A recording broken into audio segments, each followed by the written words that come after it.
నాగేశ్వర పూజారి గారు, ఈ మధ్యకాలంలో చాలామంది ఆర్థిక ఇబ్బందులతో వాళ్ళకి అసలు ఏం చేయాలో అర్థం కాక ఆత్మహత్యలు చేసుకొని చనిపోతున్నారు సార్.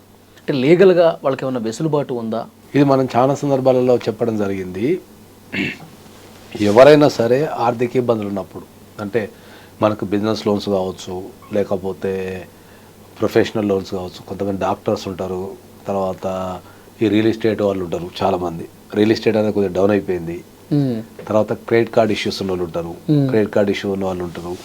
జనరల్గా ఈ బిజినెస్ చేసే క్రమంలో మనం జనాల దగ్గర నుంచి తీసుకున్న అప్పులు ఉంటాయి. ఇవన్నీ ఉన్నప్పుడు మనకు ఆర్థిక ఇబ్బందులు ఎక్కువ అయిపోయినప్పుడు, మనం వాటిని భరించలేని స్థాయిలో ఉండి కట్టలేని పొజిషన్లో ఉన్నప్పుడు చాలామంది చనిపోతున్నారు ఈ మధ్యకాలంలో.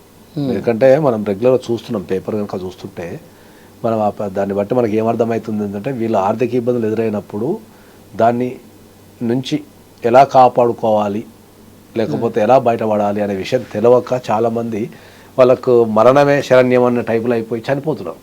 ఎందుకంటే డాక్టర్లు కూడా ఉన్నారు సార్ ఇందులో, చాలామంది ఉన్నారు. వాళ్ళు కూడా మంచి మంచి ఎక్విప్మెంట్స్ అవి ఇవి తీసుకొని పెడితే నడవకపోతే అన్ని హాస్పిటల్స్ నడవవు. అందరు ఏమనుకుంటారంటే అంటే హాస్పిటల్ బిజినెస్ అనేది చాలా మంచి బిజినెస్ అనుకుంటారు, అన్ని హాస్పిటల్ నడవవు. అట్లనే హాస్పిటల్ నడవక లాస్ అయిన వాళ్ళు చాలా మంది ఉన్నారు. మంచి మంచివి పెట్టి నడవక చాలా మంది ఉన్నారు. అట్లనే కంపెనీలు పెట్టి నడవక మంది కూడా చాలా మంది ఉన్నారు. పెట్టిన ప్రతి కంపెనీ నడవాలని ఏం లేదు. ఇక రియల్ ఎస్టేట్లో అయితే ఇంకా విపరీతంగా ఉన్నది ఈ మధ్యకాలంలో. ఎందుకంటే రియల్ ఎస్టేట్లో రెండు ఉంటాయి, ఒకటి భూమి ఉంటుంది, రెండోది డైలీ ట్రాన్సాక్షన్ జరగాల. బాగా ప్రాఫిట్ రాకుండా ట్రాన్సాక్షన్ అన్న జరిగితే మనీ రొటేషన్ అవుతుంటుంది. అర్థమైందా? నీకు అటు ప్రాఫిట్ రాక మనీ రొటేషన్ కాక రిజిస్ట్రేషన్స్ లేక అట్నే స్తబ్దుగా ఉందనుకో, దానివల్ల ఇన్వెస్ట్మెంట్ అనేది స్ట్రక్ అయిపోతుంది. అవును, స్ట్రక్ అయిపోయిన తర్వాత అలా ఆర్థిక ఇబ్బందులు ఎదుర్కోవాల్సి వస్తారు. కొన్ని సందర్భాలలో ఆ భూమి కొంటే మనకు ప్రాఫిట్ బాగా వస్తుందని చెప్పేసి ఎక్కువ ఇంట్రెస్ట్ ఇచ్చేసి నెల రోజులు అమ్ముకుందని అనుకుంటారు. అది అమ్ముడుపోకపోతే ఇంట్రెస్ట్ పడుతూనే ఉంటుంది కదా. అవును. సో ఇటువంటి రకరకాల కారణాల వల్ల మనకి ఏంటంటే, ఏ ఇబ్బంది ఎదురైనా కూడా మనం డైరెక్ట్ కోర్టుకి వెళ్ళి ఇంజంక్షన్ ఆర్డర్ వేసుకొని, ఓకే నాకు కట్టగలిగే టైం ఇస్తే నేను కట్టుతా అని చెప్పి మనం కోర్టుని ప్రే చేసే అవకాశం ఉంటుంది. ఫస్ట్ అది అర్థం చేసుకోవాలి అందరు. ఎందుకంటే అప్పులప్పాలైన ఏ వ్యక్తి అయినా సరే, లేకపోతే అప్పులు కట్టాల్సిన ఏ వ్యక్తి అయినా సరే, వాళ్ళకు ప్రధానంగా కావాల్సింది బ్రీతింగ్ పీరియడ్, టైం. కొద్దిగా వాళ్ళకు టైం ఇస్తే వాళ్ళు అడ్జస్ట్మెంట్ చేయగలుగుతారు. అందరూ ఒకటేసారి మీద పడ్డానికి ఏమైందంటే అడ్జస్ట్మెంట్ చేయలేరు వాళ్ళు. ఈవెన్ బ్యాంకు కూడా అందరు పోయి అమ్మో నా పైసలు నాకు ఇచ్చేటే బ్యాంకు కూడా అడ్జస్ట్ చేయలేదు. ఎందుకంటే బ్యాంకు కూడా వాళ్ళ దగ్గర ఉన్న పైసల్ని రకరకాల రూపంలో పెట్టుబడులని అవని ఇవన్నీ చేసి అవి కూడా ట్రాన్సాక్షన్ చేస్తుంటాయి, రొటేషన్ చేస్తుంటాయి. అవి రెగ్యులర్ రొటేషన్ అవుతుంటాయి కాబట్టి బ్యాంకు వర్కౌట్ అవుతుంది. అర్థమైందా? కానీ ఇప్పుడు పక్కన అప్పుడప్పుడు చూడు, మనకు ఎప్పుడన్నా పేపర్లలో ఏదైనా బ్యాంకు మీద రూమర్స్ వచ్చినప్పుడు అందరు మీద పడితే తాళాలు వేసేస్తారు. వాళ్ళు కూడా వేయలేరు, పైసలు ఉండవు. అర్థమైందా? సో అటువంటి పరిస్థితుల్లో కూడా బ్యాంకుకైనా నార్మల్ వ్యక్తి అయినా కావాల్సింది ఏంది? Breathing period, time. ఒక 6 months 1 year 2 years టైం ఇవ్వగలిగితే వాళ్ళు దాన్ని రీస్ట్రక్చర్ చేసుకొని మళ్ళీ దాన్ని కట్టగలుగుతారు వాళ్ళు.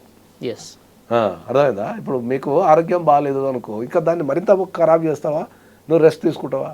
రెస్ట్కి వెళ్ళాలిగా, రెస్ట్ వెళ్తేనే బాడీ రికవరీ అవుతుంది. సేమ్ అట్లనే మనకు అప్లికేషన్ కూడా అంతే. ఏదన్నా మన ఆర్థిక వ్యవస్థ ఖరాబ్ అయినప్పుడు దాన్ని కొంతకాలం స్తబ్దుగా పెట్టి దాన్ని రీకన్స్ట్రక్షన్ చేసి లేకపోతే రీఫైనాన్సింగ్ చేసి ఏదో ఒకటి చేసి చేయాలంటే టైం కావాలి. ఆ టైం ఇవ్వకపోవడం ద్వారానే, ఆ ఒత్తిడి ఎక్కువ అవటం ద్వారానే చాలా మంది చనిపోతుంటారు, తట్టుకోలేక చనిపోతారు. మరి సార్ ఇప్పుడు కంపెనీలు పెట్టిన వాళ్ళు, డాక్టర్లు, వాళ్ళంతా చదువుకున్న వాళ్ళు కదా, వాళ్ళకి తెలియదా ఇది? వాళ్ళు నాలెడ్జ్ లేదంటారా? మనకు భారతదేశంలో చదువు కంటే ఎక్కువ మనకు పరువు, ప్రతిష్ట ఇవి చాలా ఇంపార్టెంట్ ఇండియాలో. ఓకే, ఇప్పుడు మీరు అడిగిన క్వశ్చన్కి ఇంకో రిలేటెడ్గా చెప్పాలంటే, 18 సంవత్సరాలు నిండిన ఒక అమ్మాయి ఈ భారతదేశంలో ఎవరినైనా చేసుకోవచ్చు లీగల్గా. ఓకే, ఎవరైనా చేసుకోవచ్చు అంటే వేరే మతస్తుని కానీ అట్లా అంటే మనకు చట్టంలో చెప్పిన ఇంట్లో కాకుండా బయట ఎవరైనా చేసుకోవచ్చు. ఓకే, మరి చదువుకున్న వ్యక్తులే కదా ప్రపంచం అంతా, ఎందుకు మనకు పరహత్యలు జరుగుతున్నాయి ఇప్పటికీ? అట్లనే ఒక్కొక్క ఆలోచన విధానం ఒక్కొక్క తీరు ఉంటుంది కాబట్టి వాళ్ళు ఆ స్ట్రెస్ తట్టుకోలేరు. అప్పటిదాకా గౌరవంగా బతికిన వ్యక్తులు పక్కన ప్రపంచానికి తెలిసిపోతే మమ్మల్ని చులకన చూస్తారేమో, పట్టించుకోరేమో అనే అవమాన భారంతో వాళ్ళు ఇంతకంటే ఇక బతికేం చేస్తాం, చచ్చిపోతాం అనే ఆలోచనలో ఉంటారు. కాబట్టి మీరు ఏ రకమైన ఆర్థిక ఇబ్బందులు ఉన్నా మీరు చనిపోయే పరిస్థితి మాత్రం తెచ్చుకోకుండా చెప్తాను నేను ఖచ్చితంగా. ఆ టైంకి కొంత ఆలోచన చేసి ఒక మంచి అడ్వకేట్ని సంప్రదించి అతని ద్వారా మీరు ఏదైనా లీగల్ సహాయం పొందగలిగితే తర్వాత దాన్ని రీకన్స్ట్రక్షన్ చేయడం ఎట్లా, లేకపోతే దాన్ని రీఫైనాన్సింగ్ చేయటమో, దాన్ని ఎట్లా సారచ్చు, ఏం చేయొచ్చు, దాంట్లో పాసిబిలిటీస్ ఎంత ఉన్నాయి అనేది చూడాలి. సార్ బ్రీతింగ్ పీరియడ్ మ్యాక్సిమం ఎంతవరకు ఇవ్వచ్చు కోర్టులు? మ్యాక్సిమం అంటే ఒక్కొక్కసారి 1 year వస్తుంది, 2 years వస్తుంది, 3 years వస్తుంది, 4 years, 5 years, depend upon the situation. మనం అక్కడ అసలు దాని నేచర్ ఏంది, అప్పు నేచర్ ఏంది, దాంట్లో హై ఇంట్రెస్ట్ రేట్స్ ఉన్నాయా. చాలామంది హై ఇంట్రెస్ట్ రేట్ తెచ్చుకొని కడుతుంటారు, అసలు కంటే ఎక్కువ వడ్డీ పోతుంది, అసలు ఆనే ఉంటుంది. కాబట్టి అవి చూడాలి, మనం దాన్ని చూసి మనం చెప్పగలుగుతాం. ఓకే, ఒక టైం ఇచ్చింది తర్వాత మళ్ళీ దాన్ని పొడిగిస్తారా? ఉంటుంది, అవకాశం ఉంటుంది. Thank you sir. And for more videos, please subscribe to iDream.